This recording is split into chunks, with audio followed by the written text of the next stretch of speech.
আমরা নবীকে পেয়ে খুশি। এখন আপনারা বলেন, যে দয়াল নবী এসেছে আল্লাহ তামাম দুনিয়া সাজাইল, যে দয়াল নবী এসেছে আল্লাহ ফেরেশতাদেরকে ছুটি দিল, যে দয়াল নবী এসেছে আল্লাহ সারা বিশ্বকে সুন্দর করে সাজিয়ে দিয়েছেন, সেই দয়াল নবীর এসেছেন। এই জন্য আমরা যারা নবীর প্রেমিক আশেক রাসূল, আমরা যারা আশেক রাসূল আছি, আমরা নবীকে পেয়ে খুশি, আমরা নবীকে পেয়ে।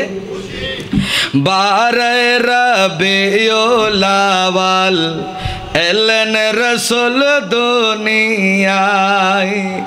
12 রবিউল আউয়াল আল্লাহ যে দয়াল নবীকে পাঠিয়েছেন, আমরা সেই দয়াল নবীর শান এবং মান বর্ণনা করে শেষ করতে পারবো? একটু জবান খোলেন, পারবো? কোনোদিন পারবো না। এই জন্য আমরা শুধু চেষ্টা করব কিছু কথা আপনাদের কাছে রাখার জন্য।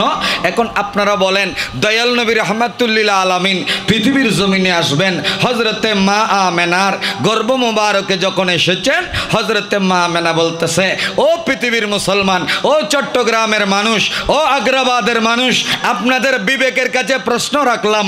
হজরতে মা আমেনা বলে, আমার পেটের ভিতরে শিশু নবী এসেছে, আমার পেট মোটাও হয় নাই, বাড়িও হয় নাই। জোরে বলেন না সুবহানাল্লাহ।